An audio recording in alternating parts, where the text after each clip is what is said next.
Hey guys, this is doctor Saurabh Jain और आज इस वीडियो में हम बात करेंगे कि बेसिकली क्यों कुछ बच्चों का स्कोर जो है 400 से 500 के बीच में जाकर के अटक जाता है और उसके बाद उनका स्कोर इंप्रूव नहीं होने लगता। क्या चीज़ें हैं जो वो कर सकते हैं ताकि उनका टेस्ट सीरीज़ का स्कोर धीरे धीरे करके इंप्रूव होने लगे। And one of the most important thing, क्यों वो बच्चे ऐसी अच्छी पोजीशन में हैं कि वो जाके सिलेक्शन ले सकते हैं।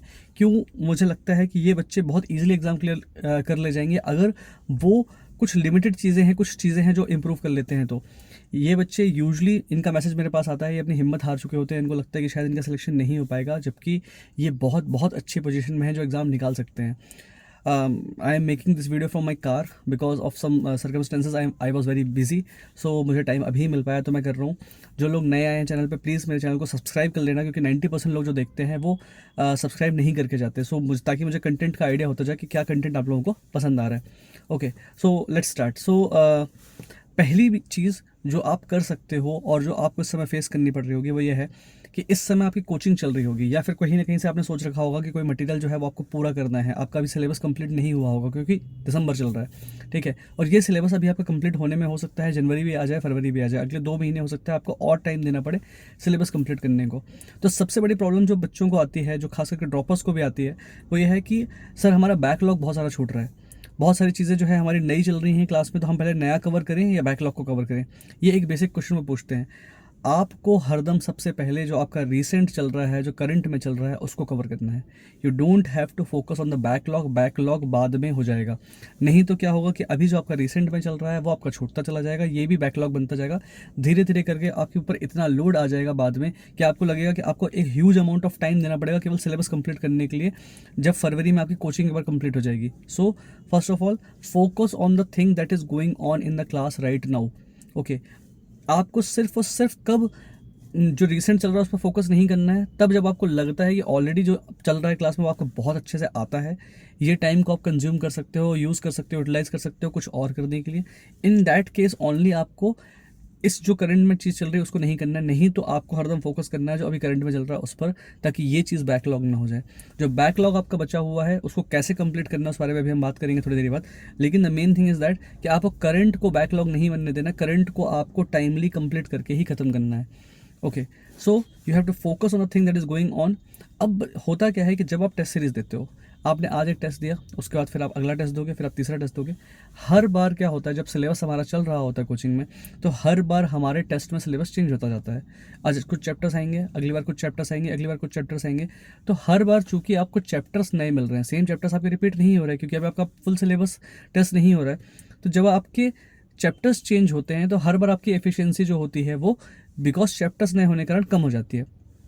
इसलिए आपके एक टेस्ट में 400-500 नंबर आए, अगले में फिर 400-500 आए, अगले में फिर 400-500 आए, और ये चीज़ आपकी चलती रहेगी जब तक आपका सिलेबस कंप्लीट नहीं हो जाता, कोचिंग में भी और आपका खुद का भी। सो अगर आप 400-500 के आसपास अपना स्कोर मेंटेन भी कर रहे हो तो ये भी अपने आप में एक बहुत बड़ी बात है, क्योंकि होता ये है कि ये स्कोर मेंटेन करना ही बहुत मुश्किल पड़ता है क्योंकि हर बार हमारा सिलेबस चेंज हो रहा है। सो विथ टाइम जब आपका सिलेबस कंप्लीट हो जाएगा और जब आपके फुल सिलेबस आपका एक बार हो चुका होगा और तब आप टेस्ट दे रहे होगे, तो आपका स्कोर धीरे धीरे करके इस 500 से 550, 600 तक पहुंचना शुरू हो जाएगा। लेकिन वो प्रोसेस आपकी होगी मार्च और अप्रैल के अंदर। अभी वो आपकी प्रोसेस नहीं हो पाएगी क्योंकि अभी आपका सिलेबस बार बार चेंज हो रहा है और आप हर बार नए चैप्टर्स का टेस्ट दे रहे हो। ड्रॉपर्स जो हैं उनको मैं सलाह दूंगा कि यार आप फरवरी तक का वेट मत करना सिलेबस कंप्लीट होने का। अभी उठाओ, जितना जल्दी से जल्दी अपना सिलेबस कर सकते हो करो, ख़त्म करो, और उसके बाद सीधे फुल सिलेबस टेस्ट पर जाओ। ये पार्ट टेस्ट के चक्कर में मत पड़ो। ओके, अब बच्चे बोलते भैया मैं मॉक टेस्ट नहीं जो दे रहा हूँ, उसका जो पुराना जो मेरा सिलेबस आ रहा है, जो कुछ चैप्टर्स आते हैं जो पिछले बार जो आ चुके हैं उस वो आते हैं, वो मेरे नहीं हो पाते। प्लस साथ में जो मेरा बैकलॉग है बहुत ज़्यादा बच गया है। तो देखो, बैकलॉग को निपटाने का एक ही तरीका है। सबसे पहले बैकलॉग में ये देखो कि बायो का कितना पोर्शन रह गया है, और आपका काम यह है कि रोज़ दिन भर में आधे से 1 घंटे का टाइम लेके सबसे पहले बैकलॉग की पूरी बायो ख़त्म करो। आपका गोल ये होना चाहिए कि आपकी पूरी की पूरी बायो जनवरी तक एक बार कंप्लीट हो जाए। अगर आप ड्रॉपर हो तब तो आपको इस भरोसे रहना ही नहीं है कि कोचिंग में क्या चल रहा है और कितने दिन में सिलेबस कंप्लीट होगा। आपको दोबारा ना तो पूरे लेक्चर्स देखने हैं, आपको दोबारा ना तो फिर से वही मटेरियल फिर से उठा करके नए सिरे से लगाना है। आपको फोकस करना है मोस्टली क्वेश्चन प्रैक्टिस पर। मतलब अगर आप एक ड्रॉपर हो तो आप सबसे पहले केवल ये चीज़ देखो कि आपकी वीकनेसेस क्या क्या रह गई थी, क्या चैप्टर्स थे जो आपके नहीं हो पाए थे, उनको निपटाओ, ख़त्म करो। बायो जैसे सब्जेक्ट में तो आपको दोबारा फुल लेक्चर्स देखने ही नहीं है, वन शॉट देखो ज़रूरत है तो, नहीं तो सीधे एक बार एनसीईआरटी रिवाइज करो, सीधे जाओ क्वेश्चन प्रैक्टिस पर। पूरी की पूरी बायो को सिर्फ और सिर्फ क्वेश्चन प्रैक्टिस के दम पर ही रिवाइज किया जा सकता है। आपको हो सकता है थ्योरी पढ़ने की ज़रूरत ही ना पड़े, क्योंकि जितने भी मटेरियल आजकल बनाए जा रहे हैं वो पूरे लाइन बाय लाइन एनसीईआरटी से ही होते हैं। तो आप क्वेश्चन सॉल्व कर लो सीधे, उससे भी आपका काम चल जाएगा। फिर ये देखो क्या चीज़ आपकी वीकनेस रह गई और केवल उस चीज़ की थ्योरी को रिवाइज करने के लिए आओ। So bio and the same goes with inorganic chemistry, organic chemistry and physical chemistry. देखो physical chemistry will need a lot of time, a lot of question practice, but organic inorganic आप बहुत जल्दी कर सकते हो। सो आप अगर एक ड्रॉपर हो तो आपको दोबारा पूरे लेक्चर्स नहीं देखने हैं, it's just a wastage of time. सीधे और सीधे क्वेश्चन प्रैक्टिस पर जाना है। जितना जल्दी आप क्वेश्चन प्रैक्टिस पर जंप कर लोगे उतनी ही जल्दी आपकी टेस्ट सीरीज की जो रैंक है, स्कोर है, और आपका ओवरऑल फाइनल जो एग्जाम है उसका स्कोर आपका इंप्रूव होता जाएगा। फिर देखो एक चीज़ बच्चे नहीं समझते कि जब वो क्या करते हैं, उनको लगता है कि जो नया चल रहा है अगर वो ईजी है, ठीक है, तो अब वो सोचते हैं कि अगर ये चीज़ ईजी है तो जितना ज़्यादा मैं इस पर दम लगा पाऊँ मैं लगा देता हूँ। आपको जो नया चल रहा है उसको भी उसी लिमिट तक करना है जितना रिक्वायर्ड है। से फॉर एग्जांपल मान लीजिए आपको चैप्टर कर रहे हैं, वो चैप्टर ईजी है, तो ऐसा नहीं करना कि उसके डेप्थ में घुसते चले जाएं। आप एक मॉडरेट लेवल तक ऑफ क्वेश्चन प्रैक्टिस पर जाने के बाद अगर आपके पास टाइम बचता है तो पुराने चैप्टर्स पर जाना शुरू कर दो। ये मत करो कि जो रिसेंट सिलेबस आपका चल रहा है अगर वो आपका ईजी पड़ रहा है तो आप उसके ही क्वेश्चन करते जाओ, एक लिमिट से ज़्यादा करते जाओ। उतना ही हमको उन चैप्टर्स को टाइम देना है जितने वो डिजर्व करते हैं, जितना नीट के परसेंटेज के हिसाब से वहाँ से क्वेश्चन आते हैं। से फॉर एग्जाम्पल मान लीजिए आपका मैकेनिक्स चल रहा है, अब आपको पता है कि मैकेनिक्स के क्वेश्चंस बहुत टफ होते हैं, बहुत टाइम कंज्यूमिंग होते हैं, तो ऐसा नहीं करना है कि अभी आपके पास टाइम है तो आप घुस जाओ और आप जितना डेप्थ में जा सको और आप आईआईटी लेवल के क्वेश्चंस करो। आपको एक सर्टेन लेवल तक ही क्वेश्चंस करने हैं, उसके बाद आपको आगे बढ़ जाना है दूसरे चैप्टर्स की तरफ। हमारा main focus bio and chemistry पर होना चाहिए, ना कि फिजिक्स पर।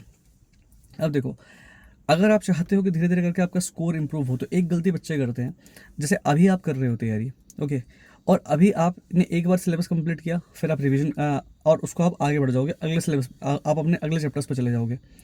अब क्या होगा जब अगली बार यही चैप्टर्स आपके दोबारा आ रहे होंगे किसी टेस्ट में, से फॉर एग्जांपल मान लीजिए अभी कुछ दिन बाद तो आप फुल सिलेबस टेस्ट देना शुरू कर दोगे।